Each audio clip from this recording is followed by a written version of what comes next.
La Academia de Marketing Online, episodio 434.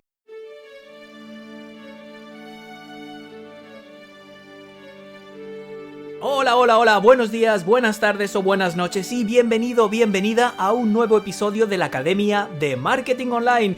Como sabes, tu podcast sobre negocios en internet, fundamentos de marketing digital y emprendedores extraordinarios.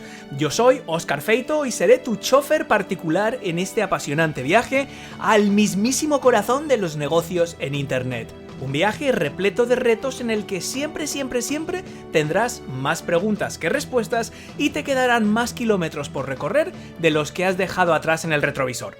Pero no vas a hacer este viaje en solitario. Cada lunes encontrarás aquí una reconfortante dosis de formación, inspiración y motivación para acompañarte en tu aventura. Bueno, ya te he contado 1000 millones de veces que emprender es cruel y doloroso, como los pellizcos de monja esos en la parte fofía del brazo. Por mucha pasión, paciencia y perseverancia que le eches, nadie te garantiza que acabarás logrando tu objetivo. Y si lo consigues, tampoco serías la primera persona en darse cuenta de que quizás no era lo que querías o que has sacrificado demasiado para alcanzarlo. Una cosa está clara: para tener la más mínima probabilidad de éxito, tienes que hacer cosas. Porque cuando haces cosas, pasan cosas. Lo que no te cuentan es que muchas de esas cosas que pasan no son precisamente buenas. Cuando haces cosas, también pasan barrabasadas. Te vas a equivocar más veces de las que vas a acertar. Y aunque consigas evitar las meteduras de pata más clásicas, tú no te preocupes, que ya inventarás tu propio repertorio de desaciertos. A lo largo de estos últimos 400 y pico episodios he procurado pintarte una imagen realista de lo que supone emprender, ni optimista ni pesimista.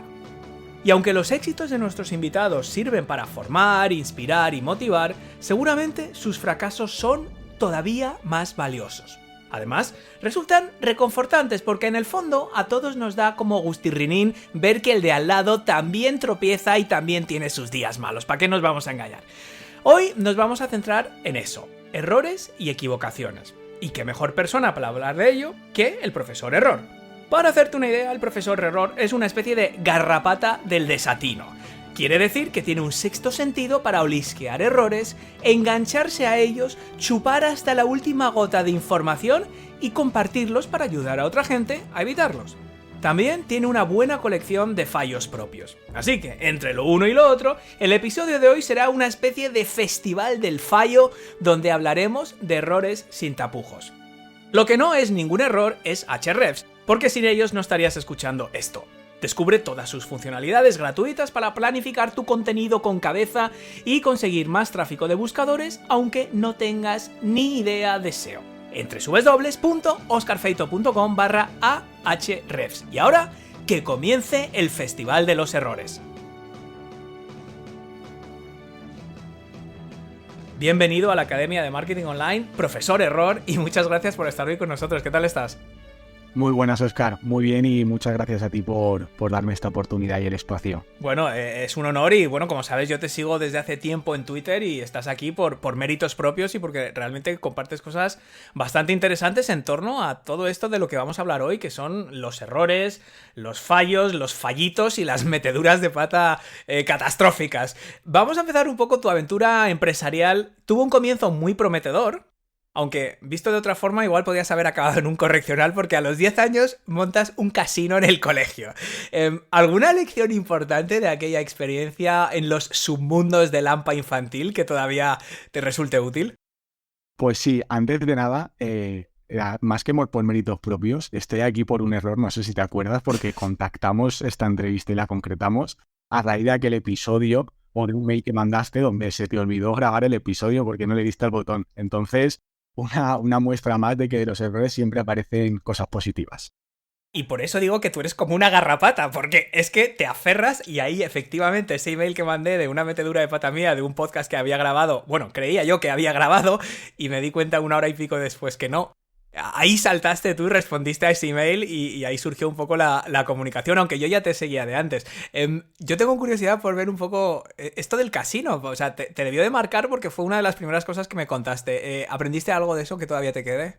Sí, aprendí muchísimo. Esto sucedió porque no es digno de estudio este caso, pero en el colegio, con 9 o 10 años, en la educación primaria, se puso de moda en el patio del colegio acumular bolitas de cipreses, de estas bolitas que a veces se caen y siempre hay que buscarlas y arrancarlas. Y es como que se convirtió en nuestra moneda. Le empezamos a dar un valor y si querías jugar en el campo de fútbol tenías que pagar monedas de bolitas. Si querías, por ejemplo, que alguien te diera cualquier cosa, el postre, cosas que coleccionábamos, los tazos de aquella época, todo se convirtió en nuestra moneda de cambio. Y la gente se pasaba a los patios cogiendo bolitas para luego poder Y cambiarlas. luego todas las manos pegajosas, claro, porque eso recuerdo yo que era como pegajoso y Efectivamente, entonces mi compañero y yo ya vimos que no nos gustaba mucho eso de estar recogiendo bolitas. Y se nos ocurrió, pues nada, nos tomamos un Actimel, que me acuerdo perfectamente, y cuando nos lo acabamos le dije, oye, ¿qué te parece si lo ponemos aquí y montamos como un puestecito de la feria? Y que la gente venga, recolectamos unas cuantas bolitas y el que la tire le damos 5 veces más. Y empezamos a hacer como pruebas así de habilidad y la gente iba jugando. Hasta que un día mi compañero me dijo, oye, yo tengo esto en casa. Y era una ruletita. Total, que todo evolucionó en un casino, donde al final nuestras madres alucinaban porque llegábamos a casa con bolsas enteras llenas de bolitas sin hacer nada. 2 lecciones que extraje. La primera es que es muy, muy, muy lucrativo tener a gente trabajando para ti. Que al final lo que vi relacionado con mi proyecto es que es igual de rentable tener errores trabajando para ti y por eso los pongo a trabajar en el proyecto. Y la segunda es que, ¿cómo acabó esta historia? Esta historia acabó con mi compañero y conmigo, que en aquel momento era mi mejor amigo, hasta arriba de bolitas y la gente no tenía. ¿Qué pasó? Que la gente se cansó de las bolitas, perdió la confianza en eso y directamente dejaron de tener valor. O sea, recuerdo el día que cogimos las bolsas y las tiramos a la o basura. sea, un poco a lo mejor como los NFTs, ¿no? Muy parecido. Entonces, claro, al final las tiramos y dijimos, ojo que, bueno, en aquel momento nuestra es el aprendizaje, pero luego te das cuenta de que la confianza es básica. Se puede perder de un momento para otro y sin confianza, digamos que no hay proyecto y no hay nada. Qué bueno, bueno, a ver, a mí se me ocurre otra cosa también del... esto que dices de acaparar, fíjate que yo no tenía ni idea que iba a ir por ahí, pero me parece una lección que también se puede aplicar a esta obsesión que tenemos con acumular, por ejemplo, seguidores en las redes sociales, ¿no? El construir tu negocio sobre un terreno en esencia alquilado, que te lo alquila Twitter o te lo alquila LinkedIn o te lo alquila cualquier empresa en ese momento o Instagram. ¿De qué te sirve tener? Estás años trabajando para conseguir 100.000 seguidores, 200.000, 500.000 seguidores, lo puedes perder de un día para otro y no tienes nada. O sea, que eso también es una cosa curiosa, ¿no? O sea, al final hay que hacer algo. O sea, el valor es qué haces con esas bolitas o qué haces con toda esa gente que estás acumulando esos seguidores y esos likes. O sea, ahí se me ocurre otra lección, claro. Exacto, es que al final lo que estamos hablando, construir tu negocio, la base de tu negocio en una red social implicas como construir un castillo en arenas movedizas. Puede ser muy bonito, pero en cualquier momento desaparece. Por no hablar luego de lo difícil que se hace la venta en una red social donde estamos llenos de impactos. Pero sí, sí. Luego vamos a hablar un poquito de tú concretamente, de dónde sacas tu visibilidad, porque tú también estás activo en redes sociales, un poco a ver cómo manejas tú esa diversificación de fuentes de audiencia y eso, pero antes de eso quiero seguir, rebobinar un poquito más para que la gente sepa que no se quedó tu aventura empresarial en eso del casino de las bolitas, de los cipreses, que a partir de ese momento montaste negocios de dropshipping. Webs de servicio, webs de nicho, canales en YouTube donde entrevistabais a gente de pádel, por ejemplo, vuelos en ala delta para personas con discapacidad. Técnicamente, oficialmente, podríamos decir que ninguna de estas iniciativas empresariales acabó 100% bien en el sentido convencional de la palabra, aunque algunas sí que generaron sus ingresos, su rentabilidad, pero sí que sacaste una lección valiosa que yo repito aquí muy a menudo, que es, para emprender hay que disfrutar del camino y no sufrirlo. Esto es una cosa que yo repito mucho y, claro, a mí hay gente que me dice, Óscar, a ver, sí, la teoría es bonita, pero, claro, yo ahora estoy sufriendo por esto, no consigo vender mi curso, me paso el día generando contenidos, hilos de Twitter que nadie lee, contenidos en LinkedIn. ¿Cómo le explicarías tú a un oyente que está sufriendo por su negocio ahora mismo? ¿Cómo le das la vuelta a esta tortilla? Pues es que yo estoy 100% de acuerdo contigo. De hecho, muchas veces en la intro del programa digo, mira, aquí la idea es ayudarte a darte formación, inspiración, motivación para ayudarte a construir el negocio de tus sueños en Internet y disfrutar del camino. O sea, es una coletilla que yo menciono mucho, pero ¿cómo se lo explicas tú a la gente esto de que no hay que sufrir estas etapas? Pues es que al final la vida pone a cada uno en su sitio, pero el emprendimiento lo hace todavía más rápido. Entonces, si no disfrutas del camino, mi opinión personal es que no puedes tener éxito o lo que tú consideres éxito. Muchas veces me gusta hacer comparaciones con ejemplos de la vida real fáciles de entender. ¿Qué dieta o qué ejercicio es el mejor? El mejor es el que puedes hacer, es decir, y el que puedes mantener en el tiempo. Y creo que igual de importante que es la adherencia para una dieta, ¿de qué te vale perder 10 kilos con una dieta si es algo que a los 3 meses lo dejas y vuelves a donde estabas? Necesitas ser un hábito y, digamos, parte de tu identidad. Entonces, la adherencia a tu proyecto y el disfrutar de ese camino, si cada cosa que haces en tu día a día de tu proyecto es un enemigo para ti, al final emprender es una lucha. Y yo creo que emprender, por lo menos, tiene que ser gratificante. Entonces, yo creo que va por ahí. Si no consigues disfrutar del camino, quizás no es tu camino. Sí, estoy totalmente de acuerdo contigo. Y esto, fíjate que hemos tenido aquí a mucha gente hablando de temas de hábitos, por ejemplo. Me acuerdo de Mark Reclau y él hablaba de cosas como decir, bueno, la gente muchas veces como consigue fumar o como consigue cambiar de hábitos, ¿no?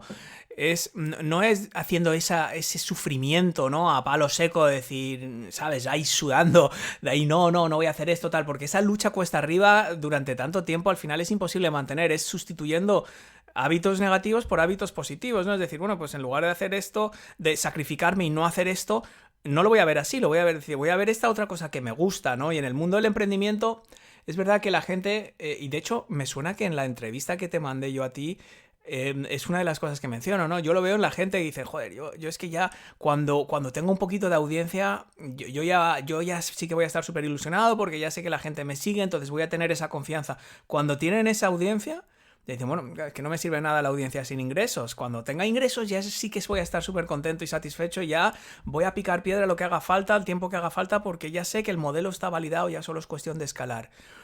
Y cuando tienen eso, ya es que, joder, ya, pero me gustaría venderlo en piloto automático y ingresos pasivos, y es que esto es mucho trabajo para lo poco que he ganado. Y entonces es como que siempre estás difiriendo tu gratificación, ¿no? Yo estoy 100% contigo, lo que pasa es, claro, es difícil de convencer a alguien que está sufriendo en ese momento, ¿no? Pero bueno, es verlo así, ¿no? Es ver cómo es un viaje largo y que hay que ir disfrutando de cada fase.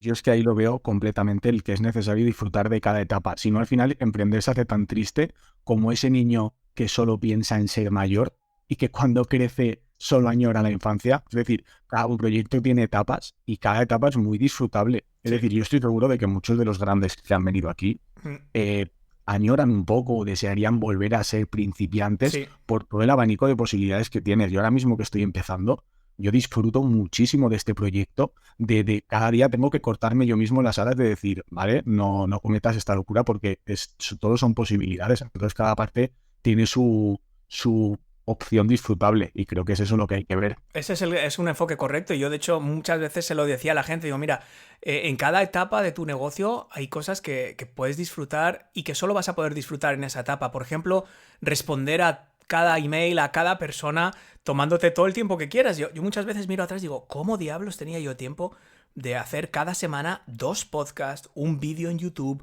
un post en el blog? Todo lo que yo hacía, digo, y se supone que soy más eficaz, no menos. Digo, pues es que no me da tiempo ni a... ¿Por qué? Bueno, pues porque hay muchas otras cosas entre medias. Pues antes nadie me invitaba a hacer una entrevista, nadie me invitaba a hacer una charla, nadie me invitaba a participar en una afiliación. Claro, esas cosas no las tienes cuando estás empezando. Quiere decir que te puedes volcar 100% en otras cosas que luego no vas a hacer. O sea que ahí estoy totalmente de acuerdo contigo.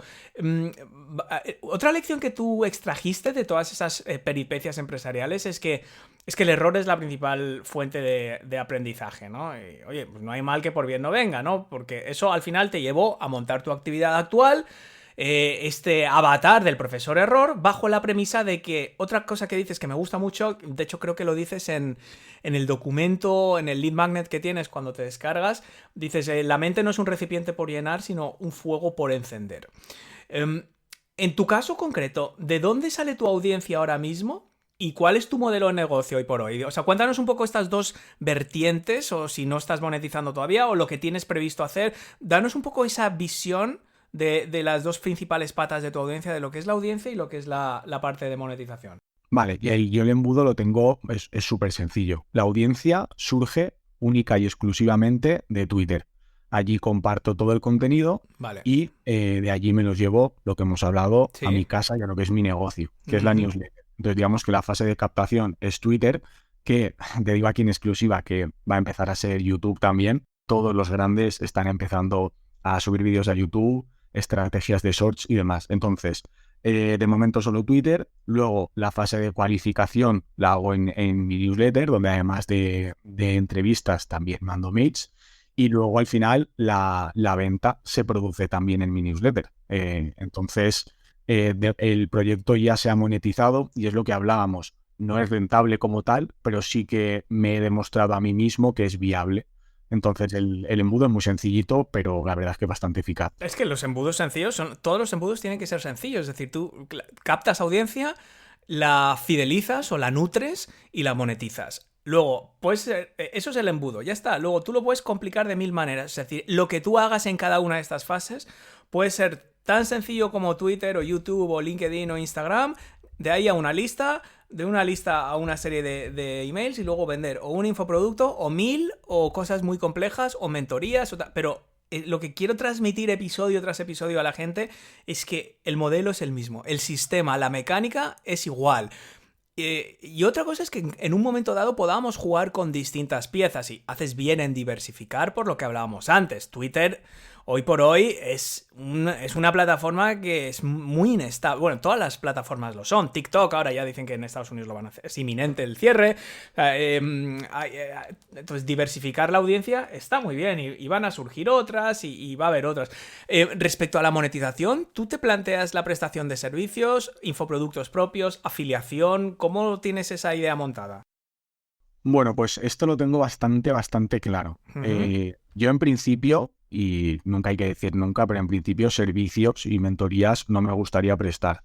Porque al final una cosa que he decidido y he aprendido con el tiempo, yo sí que es cierto que tengo mi trabajo por cuenta ajena y vivo muy bien. Es decir, no emprendo por necesidad económica. Emprendo por lo que yo digo a veces con mis compañeros, necesidad del alma. O sea, es la forma que conozco de hacerme más feliz a mí mismo. Es vale disfrutar de este camino. Entonces tengo claro que lo que quiero es infoproductos y a mí lo que me encantaría es escalar pivotar este proyecto hacia una membresía. Pero, lo dicho, disfrutando de cada etapa y sin querer quemar etapas. Con lo que moneticé primero este proyecto fue con un infoproducto que al final lo que buscaba era ver si esa lista y este negocio era viable, que es un error que comete mucha gente. Es decir, primero voy a crear una audiencia increíble y luego ya la intento monetizar. Y simplemente puedes empezar a monetizar. Yo lo hice con una lista de, creo que eran 150, 200 suscriptores. Y ya está. Simplemente si funciona, ya sabes que tienes que mejorar cada una de las fases de ese embudo a su debido tiempo y no tiene más. Claro, es que una vez has probado la viabilidad de ese modelo, ¿cómo creces? Bueno, escalando, es decir, echándole más gasolina y optimizando. Es decir, si tú con 100 suscriptores, con una audiencia de 1000, consigues 100 suscriptores y 10 ventas, pues hay dos formas de crecer. Consiguiendo en lugar de una audiencia de 1000, una audiencia de 2000, asumiendo que todos los ratios son iguales, pues venderás el doble. Y luego optimizando, es decir, bueno, pues en lugar de convertir 1000 seguidores a 100 suscriptores, ¿cómo puedo hacer para pasarlos a 200 suscriptores o a 300? Y en lugar de generar 10 ventas de cada 100 suscriptores, ¿cómo puedo generar 15 o 20? Bueno, pues a lo mejor creando distintos productos o haciendo ofertas o introduciendo afiliación o un abanico distinto o incorporando un servicio o un upsell. Aquí es donde entra la magia, pero eso está muy bien pensado y lo que acabas de decir es fundamental para la gente que nos escuche. El desequilibrio es lo que mata los negocios. Yo lo veo a diario, ¿no? Gente que se pasa de crear contenido, se vuelven adictos a la creación de contenido. Se vuelven adictos al like, al hilo más grande que el anterior, al post de LinkedIn más viral. Ah, mira que bien hecho un selfie. No, esto es muy importante porque esto genera confianza y la gente compra a quien confía. Sí, todo eso es verdad, pero para que la gente te compre algo no solo tienes que estar poniendo selfies, al final tienes que venderles algo. Y si estás tan ocupado creando contenidos y generando esa confianza o incluso enviando emails a diario a tu lista, pero no vendes nada, no vas a vender. Entonces yo creo que el enfoque que has tenido tú es un enfoque muy inteligente, ¿no? Y por eso quiero resaltarlo para que la gente lo sepa. Una cosa que veo y te quería preguntar a ver qué impresión tienes tú, porque claro, tú haces estas entrevistas de que dices, bueno, pues a la gente le preguntas, y a mí, por ejemplo, me has preguntado, y he visto pues a Luis Monge y gente así bastante conocida. Y yo la impresión que tengo es que a muchos emprendedores no nos cuesta hablar de nuestros errores cuando hemos alcanzado cierto nivel de éxito, ¿sabes? Es como decir, bueno, fíjate, qué tonto fui, mira qué error. Es como de una forma un poco condescendiente, ¿no? Como que yo aprendí, pero me da la impresión de que nos avergüenza reconocerlos mientras aún estamos fracasando. Entonces, claro, esto significa que si solo observamos a los que al final salieron del hoyo, a lo mejor nos estamos perdiendo cosas importantes que son todos aquellos que no salieron, ¿sabes? No lo sé, o sea, tengo un poco esta reflexión, no sé si contar los errores mientras los estamos cometiendo, no cuando ya han pasado y hemos salido victoriosos, si esto nos puede ayudar a enfrentarnos a ellos. ¿Sabes lo que te quiero decir? O sea, esta impresión de... Claro, es muy fácil, tú pregúntale a un futbolista de primera división, oye, ¿cuál fue tu gran error? Oye, pues no, aquí tal, o tuve un representante demasiado pronto, demasiado tarde, o aquí me engañaron, pero es como, pero mira, me repuse, ¿sabes? Te cuento mis errores encantado porque ya estoy en otra fase. Ahora, al que no pasó de tercera división y lo tuvo que dejar, irse a trabajar a una fábrica y se le rompió el sueño y tal, igual ese no te cuenta los errores de la misma forma. No sé, pregunto, ¿tú un poco qué experiencia tienes tú? Pues mira, aquí saco dos ideas. En una coincido completamente contigo y la otra es que me la has dado tú, es una idea completamente nueva. La primera es lo que has comentado, el sesgo de supervivencia. Al final, eh, quien marca la historia son los supervivientes. Entonces, normalmente encima de esos supervivientes solo se cuenta la parte bonita. Y yo estoy empezando a contar la fea. Pero otra cosa interesante que acabas de decir es esas personas que no llegan.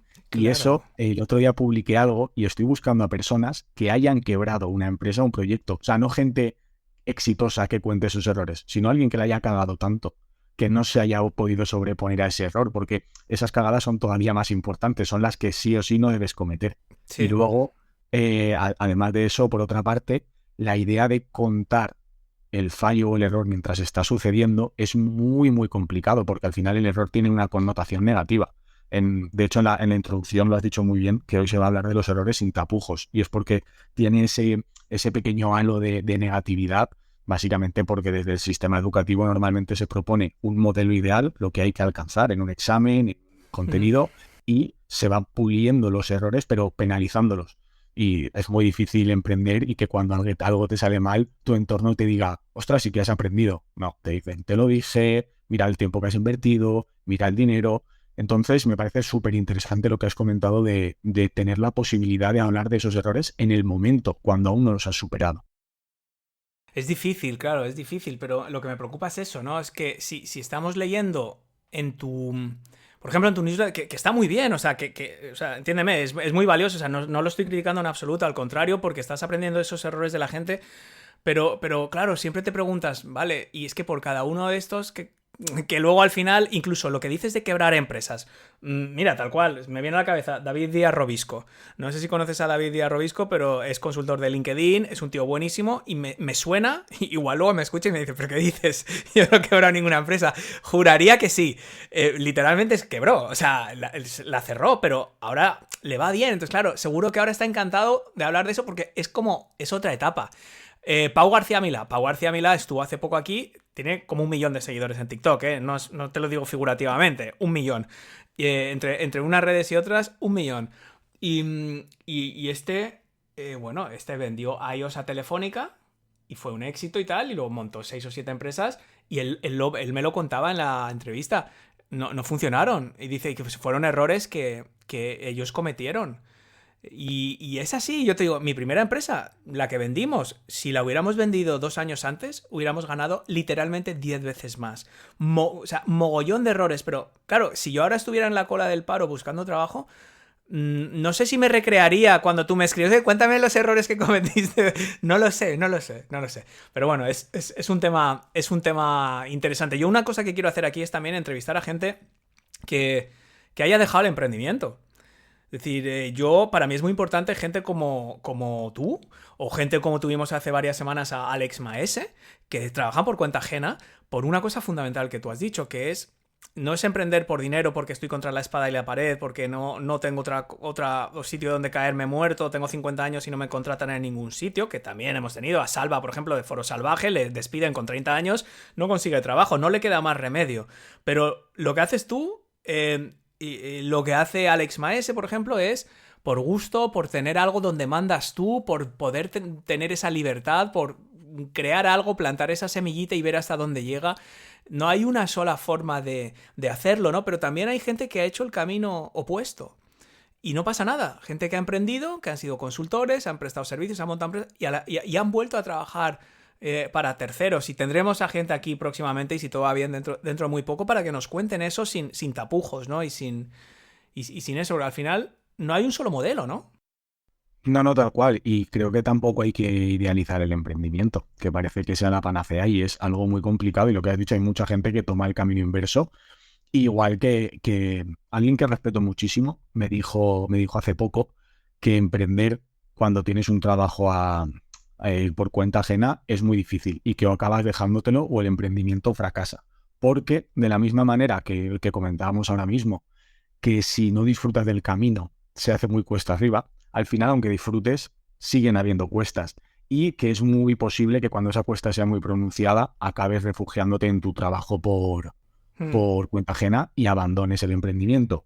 Entonces eso también es una debilidad que la gente tiene que tener en cuenta. En mi caso lo que hice, ya digo, esa opinión me la tomé muy, muy en serio y lo que intenté desde ese momento es de esa mayor debilidad que puede tener mi proyecto, que es que cuando las cosas se ponen difíciles quizás te refugies o lo dejes, es hacer mi mayor fortaleza. Es decir, no tengo nada que perder. Entonces hemos venido a jugar y a disfrutar. Y yo creo que es la mayor fortaleza del proyecto. Por eso, hablar con gente y entrevistados que te cuenten el emprendimiento desde diferentes ángulos me parece increíble para toda esa gente que está empezando, que no se sienta extraña con los sentimientos que tienen hacia esto, porque muchas veces sucede la soledad del emprendedor, que si tu entorno no está metido aquí, Sí. te puedes sentir muy, muy, muy descolocado. Bueno, y te tienes que crear otro entorno. O sea, es decir, tú puedes tener tu entorno. Yo tampoco soy de esto. Tú sabes esto que dicen de las influencias tóxicas. Bueno, pues a ver, y si mi mujer no le gusta que emprenda, ¿qué hago? Me divorcio, ¿sabes? Yo no creo en estas cosas. Yo lo que creo es que, bueno, pues hay que comunicar, hay que escuchar, hay que respetar las opiniones de todo el mundo y luego buscarte tú una red de soporte para estas cosas. Y yo creo que, fíjate, yo me dedico a esto a tiempo completo. Es decir, yo dependo de mí mismo desde hace más de 20 años. Es decir, esto es mi negocio y esto es mi negocio principal ahora mismo, es este. Pero tengo proyectos laterales. Entonces, para mí, cada uno de estos proyectos laterales es un poco como emprender a tiempo parcial. Yo lo veo así, es decir, yo tengo mi trabajo principal, yo no lo llamo trabajo, es mi actividad principal. Yo tengo que vender infoproductos, yo tengo que vender consultorías, yo tengo que vender patrocinios, yo tengo que ganar dinero porque yo vivo de esto. Pero surgen oportunidades. Esas oportunidades es un long shot, es un Hail Mary, como dicen los del fútbol americano, ¿sabes? Que puede salir o puede que no. Pero si yo hay un proyecto que me divierte, por ejemplo, uno que estoy haciendo ahora, que por cierto, era ese email de ese podcast, si tú recuerdas, era un podcast que estaba grabando con otras personas, era otro podcast diferente, que no tiene nada que ver de marketing. Hay un proyectazo ahí detrás que es brutal y que si todo va bien va a salir. No sé cuándo va a salir, no sé si va a salir ahora en junio, en julio o ya en septiembre. Pero es lo que dices, cuando mi trabajo actual demanda más tiempo y más energía, yo ya he aprendido a decir, vale, Óscar, ahora a lo mejor esto, que es tu proyecto paralelo, como puede ser para el que está emprendiendo a tiempo parcial y tiene un trabajo por cuenta ajena, lo vas a tener que aparcar un tiempo. Quiere decir que durante este tiempo va a crecer más lento o incluso va a estar un tiempo en el congelador. Esto no significa ni que ha fracasado, ni que lo has dejado, ni que has elegido lo otro sobre esto. Está ahí. Y de un día para otro se revive. Entonces hay que aprender a jugar con eso. Yo creo que eso es fundamental. Tú ahora mismo ofreces un documento súper interesante a los nuevos suscriptores de tu web. Este documento recopila 4 grandes errores de estrategia. No los voy a destripar aquí, entre otras cosas porque realmente recomiendo a nuestros oyentes que lo lean entero. Yo voy a poner la URL de tu web en la descripción. Son solo 9 páginas, es muy directo, pero sí me gustaría hablar contigo de algo que podría estar relacionado con esos 4 errores, ¿no? Que es Claro, yo siempre he visto un conflicto muy grande entre dos cualidades, que se consideran las dos indispensables para emprender. Una es el pensamiento crítico, ¿vale? Que es analizar las cosas fríamente. Y la otra es la perseverancia. Puede haber un conflicto, porque ¿cómo sabemos cuándo hay que seguir perseverando o cuándo hay que aplicar la parte crítica y decir, oye, igual lo que estoy es perseverando en un error? ¿Cómo te sales tú de este nudo? Es muy, muy complicado porque al final la acción y la planificación o la acción y la reflexión son recíprocas, se influyen la una a la otra. Entonces, el síndrome o no, la falacia del coste hundido, el seguir invirtiendo solamente porque ya has invertido o la imagen está tan visual de alguien que está acabando buscando un diamante y está a punto y lo deja, es muy complicado. Mi respuesta más directa que te diría es que emprender tiene mucho de ciencia, pero llega un punto donde para mí pasa prácticamente a ser un arte. Y el arte está ahí en saber el momento en el que ya te estás pasando. Normalmente pecamos de pasarnos y de invertir demasiado, porque cuando has invertido tiempo y dinero es muy complicado dejarlo. Para ello, me parece fundamental tener un mentor, un referente que te ayude, alguien porque tú mismo es muy complicado, pero seguro que alguien que te saca 5 o 10 años de experiencia, desde fuera te puede decir, oye, compañero, o sea, estás patinando. Entonces me parece muy importante la ayuda externa, porque la perspectiva te aporta una visión que desde dentro es muy complicado, porque te ves muy sesgado por tu propia opinión y tu propia experiencia. Claro, y mucha gente a lo mejor piensa que esto de mentor y tal se sustituye simplemente formándose mucho, y yo creo que la formación es importante para dar determinados pasos, para ir del punto A al punto B o del punto J al punto K, o sea, es decir, ahí sí que te va a ayudar la formación, pero llega un punto en que el exceso de información es casi tan perjudicial como la falta, ¿no? Y casi necesitas a alguien que venga, que pegue un golpe en la mesa y que te diga, mira, no veas ni un vídeo más de YouTube. Ahora precisamente estoy intercambiando emails con una persona que me dice, mira, es que me he apuntado a 27 webinars y es que ya me revienta la cabeza porque ya no sé qué hacer. Ya estoy 100% bloqueado, entonces es muy real, ¿no? El no ver, cuando estás dentro no lo ves. No lo ves y desde fuera me imagino que la persona lo ve muy sencillo, porque a mí me pasó, yo tengo una persona a la que considero un mentor y yo me planifiqué cuando llevaba 2 o 3 meses con este proyecto y la audiencia empezaba a crecer. Yo, que soy muy de planificar, además de actuar, me puse en enero el objetivo de los 3 primeros meses hacer crecer la audiencia, los otros 3 siguientes crear una especie de infoproducto y a partir del sexto mes, a partir de junio, vender. Y esta persona me dijo, ¿quieres vender? Dije sí. Me dijo, vende ya. O sea, crea ya Lead Magnet y empieza a crear el producto y hace una preventa del producto. Y yo hice la primera venta cuando tenía un módulo de 4 de ese producto. Claro, a mí me parecía, yo solo veía mi camino 6 meses, necesito este tiempo, y la persona me dijo, espabila, o sea, tienes que hacerlo ya. Entonces la figura del mentor y esos compañeros que te sacan experiencia, que al final lo bonito de esto es que yo creo que a los que de verdad nos gusta emprender, disfrutamos contando nuestra historia y ayudando a la gente que viene detrás. Entonces, es importante apoyarse en los compañeros de emprendimiento. No, y porque surgen, yo creo que al final también una cosa que tenemos en común es que tenemos una mente muy inquieta y muy dispersa.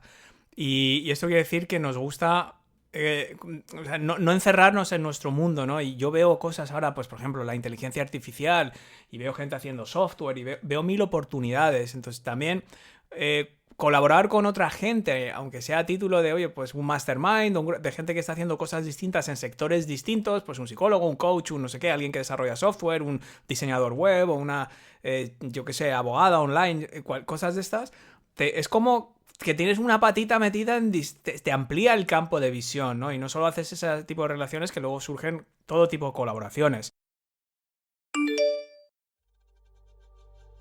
Ya sabes que antes de ponerte a crear contenidos así a lo loco, vale la pena parar un momento, reflexionar, respirar hondo y pensar en cómo puedes conseguir más impacto con menos esfuerzo. Es normal entrar en bucle cuando creas contenidos. Todos tenemos 3 o 4 grandes ideas maestras en la cabeza relacionadas con nuestros productos y servicios, y al final casi todos los contenidos que creamos acaban girando alrededor de estas ideas principales. El primer problema de eso es que tus contenidos acaban siendo aburridos y repetitivos. El segundo problema es que a menudo esas palabras clave en las que estás basando todos tus contenidos son tan competitivas que es casi imposible rascar algo de tráfico de búsqueda. La próxima vez que vayas a crear contenido, primero prueba a comprobar la dificultad de varias palabras clave relacionadas con tu idea principal. Esto es lo que vas a hacer. Toma nota. Primero, vas a www.oscarfeito.com/ahrefs y utilizas el generador de palabras clave gratuito para encontrar términos de búsqueda relacionados con tu idea principal. Segundo, entras en el comprobador de dificultad de palabras clave de Ahrefs que te dirá lo fácil o difícil que es meterse entre los 10 primeros puestos para cualquier búsqueda. Simplemente vas introduciendo los términos relacionados con tu idea principal que descubriste en el primer paso y comprobarás que algunas tienen más dificultad que otras. Para que te hagas una idea, posicionar una palabra clave difícil entre los 10 primeros resultados de búsqueda requiere cientos de enlaces entrantes, mientras que seguramente podrías posicionar una palabra clave fácil arriba del todo con solo un puñado de enlaces. A ver, aparte de la dificultad para posicionar un determinado contenido en Google, también debes tener en cuenta otros factores como el volumen o intención de búsqueda. Pero probablemente consigas el mismo tráfico creando varias piezas de contenido que sean fáciles de posicionar en lugar de centrar todos tus contenidos alrededor de búsquedas con mucha competencia. Puedes probar el comprobador de dificultad de palabras clave y otras herramientas gratuitas en www.oscarfeito.com/ahrefs. Estamos hablando de calamidades, fallos y desaciertos con el profesor Error, un emprendedor que se dedica a destripar meteduras de pata, a analizarlos y divulgarlos para ayudar a otros emprendedores a evitarlos y también a quitarles un poquito de hierro, porque al fin y al cabo esto de emprender pues tampoco es para andar sufriendo. A ver, profe, tú has entrevistado a un montón de emprendedores poniendo el foco en los errores que han cometido, cómo los detectaron, qué hicieron para resolverlos. En este ratito que nos queda, en nada, 10 minutillos o 15 minutos o lo que tú consideres, ¿por qué no nos das algunos ejemplos de cosas que te hayan llamado la atención? De paso ponemos los dientes largos a los oyentes para que se apunten a tu newsletter, que es donde compartes estas entrevistas, pero lo que tú quieras, o sea, sin destacar, ni siquiera hace falta que digas los nombres o sí, lo que tú quieras, me da igual, pero lo importante es, no sé, cosas que te hayan llamado a ti la atención de errores, repercusiones que hayan tenido esos errores, formas de detectarlas, formas de verlas, formas de corregirlos. ¿Qué nos puedes compartir? Pues lo primero y lo más importante es simplemente la importancia de aprender de esos errores, porque el tener a un referente del sector, o no es necesario que sea tan referente, pero que haya aprendido de ello, me parece fundamental, porque esto se basa un poco en el concepto este de Taleb, de sustracción, es igual de importante o más importante quitar primero lo negativo antes de implementar cosas, que el otro día lo comparaba en Twitter como es más importante para tu salud dejar de fumar y beber alcohol que incluir verdura en la cena. Entonces, en muchos sitios encontramos todas esas cosas positivas, pero los errores me parece fundamental, como entrevistando a referentes de algunos sectores, el error más grande que han cometido normalmente no es en referencia a ese sector. Por ejemplo, el otro día, no me importa decir nombres, entrevistaba a Chuiso, que fue la persona que me descubrió el SEO. Sí. Y me llamó la atención que su mayor error era el tema de productividad y de la aplicación de la ley de Pareto, de enfocarse en una cosa y dar muchísimo porcentaje de su tiempo y energía cuando no estaba viendo resultados, y él sospechaba que no los iba a ver. No tiene nada que ver con el SEO. Por ejemplo, Luis Monge también comentaba, uno de sus errores fue meterse, lo que yo digo, meterse en fregados sin saber. Cuando te va bien tu proyecto y empiezas a tener, como tú has dicho, más oportunidades, te surgen oportunidades, también te surgen distracciones. Y si no lo sabes diferenciar, puede que te metas en algunos sitios donde él comentó que perdió bastante pasta porque se estaba metiendo en negocios que él no dominaba y que tampoco se preocupó por dominar. Entonces, lo que me parece muy interesante es que ser experto en una materia no te exime de cometer errores en otros aspectos. Por eso es tan importante, porque tú puedes ser muy bueno en ventas, que tienes tus debilidades. Entonces, me parece interesante, a partir de los errores de otros, trabajar tus debilidades hasta el punto de que no sean limitaciones. Yo soy muy partidario de no sobre trabajar o no sobre optimizar las debilidades e ir a por tus fortalezas.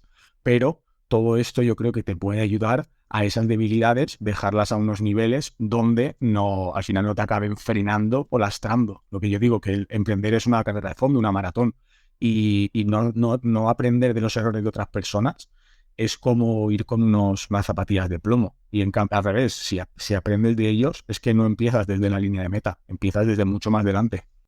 ¿Tú crees que es realista lo de aprender de errores de otros? Yo estoy pensando aquí en voz alta, ¿eh? O sea, lo que te pregunto ahora es pensar en voz alta, porque yo pienso, a ver, errores que yo he cometido. O sea, tú, por ejemplo, cuando me preguntas, yo tengo que hacer un esfuerzo por decir, a ver, ¿qué le cuento?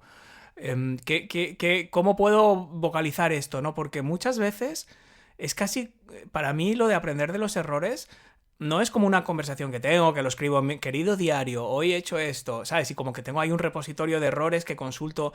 Es más instintivo, ¿sabes? O sea, cuando tú me pides, oye, expresa esto, no sé, te mandé 8 o 9 páginas, pero no es así como yo lo tengo en la cabeza. O sea, yo en mi cabeza es como, yo cometo un error, ¿vale? Pues, por ejemplo, algo de contabilidad. Hago algo de contabilidad, monto un cisco de narices, me llaman de la gestoría y me dicen, pero es un animal, ¿cómo has hecho esto? Esto no se puede hacer así, y luego tenemos que corregirlo y va.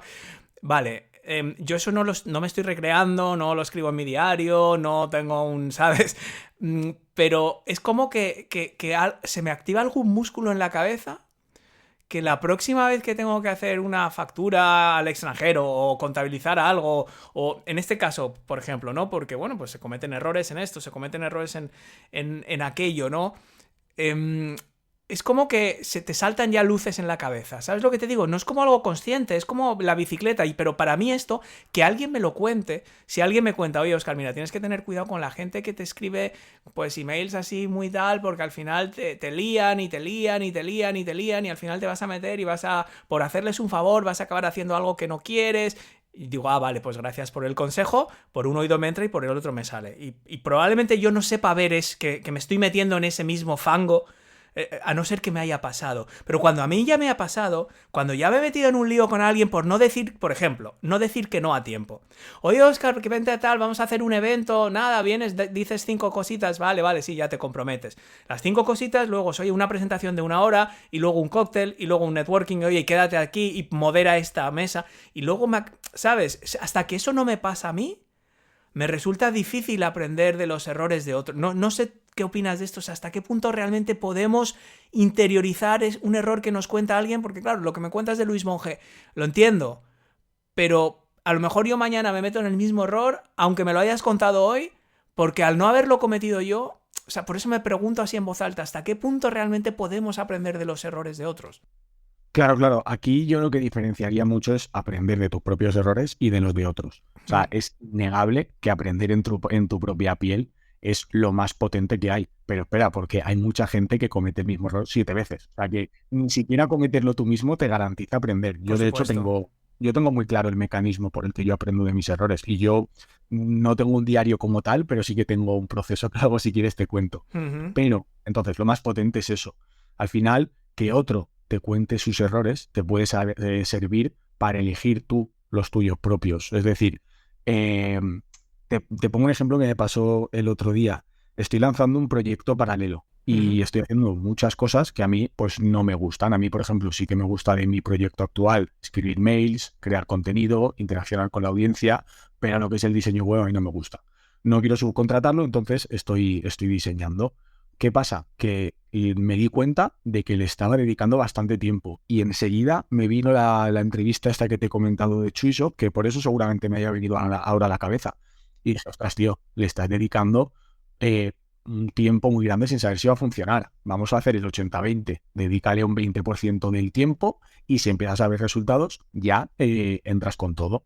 Y entonces, ¿qué pasa? Que aprender de los errores de otro no está de más. Es como aprender de las virtudes. Si alguien en las entrevistas te cuenta que sí, la importancia de la disciplina, la importancia de disfrutar del camino, lo podemos repetir 100 veces, que el que emprenda, hasta que no vea lo que es no disfrutar del camino, le va a costar asimilarlo. Y seguramente se lance aún diciendo, pues yo no disfruto, pero voy a intentarlo porque soy muy disciplinado. Al final, cada uno tiene que vivir pero si te lo cuentan pueden pasar dos cosas. Lo primero, que te prevengan y que de verdad te ayude a prevenir y que sea un aprendizaje, y si no, que potencie ese aprendizaje posterior. Que cuando eso te pase, lo que hemos hablado, el error de Luis Monge, Lo asimilas más rápido. pero cuando la cagues dirás, ostras, es que ya me lo dijeron.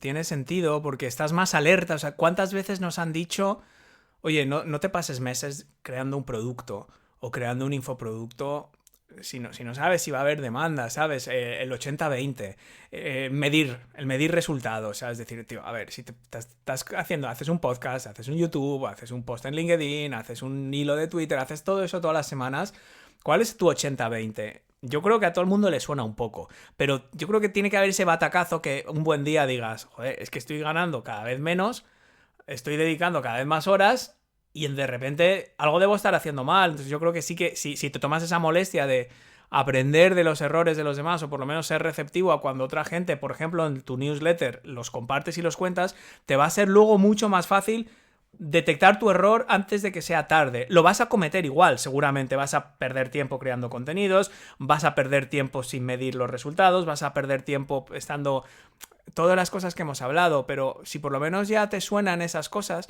yo creo que es más fácil extirpar ese tumor, detectarlo y avanzar. Cuéntame eso que nos decías, que tú no tienes un diario, pero que tienes tu propio proceso para aprender de esos errores. ¿Qué tienes? No me digas un Notion, no me digas que los tienes en Notion. No, en Notion tengo absolutamente todo. El otro día hablaba con otro compañero que si Notion decidiera cobrar 100 euros al mes, me tocaría pagarlo, porque es que tengo ahí todo. Pero tengo una especie de mecanismo, digamos, que va un poco en relación con lo que hablábamos, porque una de las preguntas que hago no es solo cuál ha sido tu error, sino cómo lo detectaste. Entonces, el entrevistado se extiende bastante en cómo detectó el error. Es fácil que tú, cuando empieces a tener esos primeros síntomas, digas, ostras, si asimilas bien la entrevista y las preguntas, solo con el mecanismo de detección del error y cómo se sintió esa persona cuando lo detectó, te puede ayudar a ver los síntomas antes de que sea tarde. Pero vamos, a mí, para aprender del error, lo que yo hago es, lo primero yo creo que se necesita conocer la ejecución y conocer el resultado. Es decir, tú tienes que tener un resultado en la cabeza de qué es lo que quieres lograr, y lo que decimos, para que pasen cosas hay que hacer cosas, pero si quieres que pasen ciertas cosas en concreto, tienes que hacer ciertas cosas. Entonces, primero conocer el resultado que quieres y luego conocer tu ejecución, qué has hecho. Entonces, para esas dos cosas es fundamental medir y documentar el proceso. Entonces yo, sinceramente, soy un loco de documentar procesos. Yo prácticamente todo lo que he hecho con este proyecto está documentado y parte del infoproducto que hice se escribió solo, porque es que tengo páginas y páginas escritas de primeras interacciones en Twitter, cómo crecí, qué fue lo que hice, qué cuentas me ayudaron. Digamos que algo que se hace muy intuitivo, yo lo dejo por escrito. Y luego, por otra parte, la medición, qué esperas y qué has conseguido. Entonces, si unes las dos, digamos que estás haciendo un proceso constante de investigación-acción. Entonces, cuando el resultado no es el que deseas, puedes revisar el proceso. ¿Qué he hecho? Esto y esto. Y tienes dos opciones. O crear una actuación diferente, es decir, lees el proceso y lo cambias, o repetirlo para ver si ha podido influir el ambiente o cualquier otra variable que no estaba en tus manos. Pero vamos, básicamente es eso, documentar y medir. Me parecen dos elementos imprescindibles si de verdad quieres aprender del error y no dejarlo todo al azar. Es decir, esto ha pasado así, pues ha salido así, pues bien. O actuar simplemente por intuición de creo que esto va funcionando. Yo creo que esas dos cosas son las claves en ese mecanismo que digo que tengo yo para aprender. ¿Tú has estudiado una ingeniería o algo? La verdad es que no. Es que es una forma tan racional de verlo. O sea, la documentación del proceso. Me estoy viendo como un flujograma en la cabeza, ¿sabes? Que está muy bien. Que ojalá yo. A ver, yo planifico cosas, pero yo me considero más tipo de letras, ¿sabes? O sea, más de. No, yo soy de letras, es el problema. Claro, no, pues está muy bien, pues qué suerte, porque a mí ese nivel me cuesta, ¿no? Porque. Yo tengo más bien, hombre, tengo una idea de lo que tengo que hacer cada mes o cada trimestre, cada año, incluso las grandes líneas, y sí que hay ideas, pero no, por ejemplo, respecto a la documentación, eso lo tengo como asignatura pendiente. Me gustaría terminar esta charla quitando un poco de hierro a todo esto del fracaso, ¿no? Ya sé que todo el mundo dice que fracasar es importante, que fracasar aprendes, que descubres formas erróneas y por lo tanto pues descartas formas ineficaces de hacer las cosas. O sea, sí, esto está muy bien, pero a todo el mundo le fastidia. Y para mí lo que me gustaría es relativizar tanto el fracaso como el éxito, ¿no? Disfrutar del camino, no sufrirlo. A mí me ayuda mucho pensar, y a mí también, que llevo muchos años haciendo esto, saber, o sea, ser consciente de que hay momentos de mayor crecimiento y de menor crecimiento. Hay momentos de mayor energía y de menor energía, de mayor hartazgo y de menor hartazgo, de más creatividad, de menos creatividad. Entonces, yo veo que un gran error de la gente es exigirse estar a tope siempre, a tope de ilusión, a tope de motivación, a tope de velocidad, a tope de productividad. Y si eres de cierto tipo de personalidad y no logras estar a tope, como es imposible, te tortura mucho, ¿no? Joder, esta semana no he avanzado, este mes no he avanzado, quería lanzar este infoproducto, quería empezar en TikTok, quería hacer este webinar, quería tal, y ya voy a remolque. Y si empiezas a despedazar eso y dices, bueno, ¿y qué pasa por ir a remolque? ¿Y qué pasa si este curso lo lanzo en septiembre en lugar de en junio? Bueno, pues sí, vale, voy a perder ese dinero, pero entonces a lo mejor estoy haciendo otra cosa ahora que me va a permitir que eso sea mucho más fácil o que genere el doble cuando finalmente lo haga. O sea, realmente intentar quitarle hierro al asunto. Y una forma, quizás de quitarle hierro, que me contaste tú, ¿no? Ese amigo con el que emprendiste y fracasaste tropecientas veces, al final sigue siendo amigo. De vez en cuando os tomáis una cerveza y os partís de risa recordando vuestros grandes hits, ¿no? Sí, son como los hits del verano. Claro, Es decir, pues los grandes éxitos. nos sentamos a comentarlos y yo creo que una gran parte de nuestro lazo de unión tan fuerte, porque es íntimo amigo mío, son todas esas cagadas que hemos vivido juntos. Yo creo que eso es una lección para la gente que nos esté escuchando y tampoco sin ánimo de dar lecciones ni mucho menos, pero simplemente cuando estés pasando un mal momento en tu negocio y tal, tú piensas que todo esto pasa. Pasa literalmente en el sentido tétrico de la palabra, o sea, todo va a pasar al final. Entonces, pero lo que a ti te parece hoy una calamidad, un gran error, un fracaso, un email que has enviado por error, o algo que te ha parecido una catástrofe, un webinar que no ha aparecido nadie, que te vienes abajo, un curso que creías que ibas a vender 100 y vendes uno, todo pasa.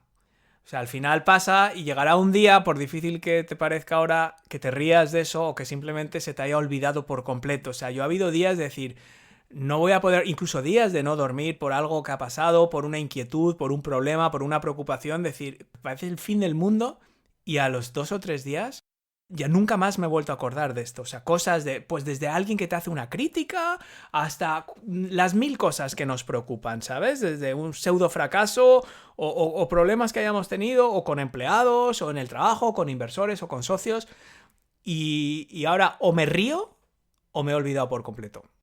Es que ahí había un humorista que decía que había una fórmula que era tragedia más tiempo igual a comedia. Sí. Que el paso del tiempo relativiza y le da ese toque de humor a casi todo, y si no, se olvida. Evidentemente hay tragedias que no. No, pero al final sí, porque te mueres. O sea, te quiero decir, al final, o sea, Exacto. todo tiene final. O sea, al final hay seguro. O sea, todo se acaba. Todo el sufrimiento se va a acabar. Ahora, tú decides si se va a acabar en los años que te queden o lo puedes acabar prematuramente. Profesor Error, faro para emprendedores inquietos, curiosos y personas fascinadas por aprender de nuestros errores, por realmente relativizar el fracaso y también relativizar el éxito. Ha sido un placer charlar contigo. ¿Dónde pueden nuestros oyentes saber más de ti, seguirte, contactar contigo? Danos un poco tus coordenadas digitales. Pues si buscas en Google Profesor Error, sale mi Twitter lo primero y mi página web lo segundo. Si vas a mi página web directamente, te invitaré constantemente en tres formularios a que dejes tu mail y entonces ahí nos comunicamos mejor. Y si quieres saber un poquito más, también estoy en Twitter. Y al final lo que intento en Twitter es que vayas a mi web. Aparte, yo sí que quiero dar fe del documento ese, que me lo he visto entero. Creo que son 9 páginas, ¿no? Si no vamos, es cortito, que es una cosa cortita, directa y al grano, con ese resumen que está muy chulo. Y yo creo que sí que vale la pena, y los emails también son buenos. Y nada, pues espero que hayas estado cómodo. Gracias por todo lo que has compartido y hasta la próxima. Muchísimas gracias, Óscar. Desde luego, estar aquí charlando contigo no ha sido un error. Muchas gracias. Y con esto, mi querido y fiel oyente, concluimos nuestro episodio de hoy patrocinado por Ahrefs, un práctico kit de herramientas para analizar el tráfico de tu web, descubrir nuevas oportunidades, planificar tu contenido sobre datos reales y conseguir más visitas cualificadas desde Google y otros buscadores. Para explorar las herramientas de Ahrefs gratuitamente, visita www.oscarfeito.com/Ahrefs. Encontrarás la URL exacta en la descripción de este episodio. Espero que este podcast te aporte la formación, la inspiración y la motivación para emprender tu propia aventura digital con éxito.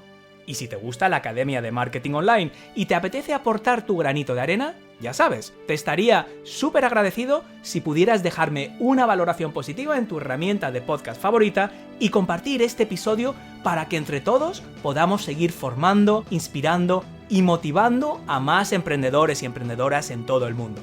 Muchas gracias por escuchar y te espero, como siempre, en el próximo episodio.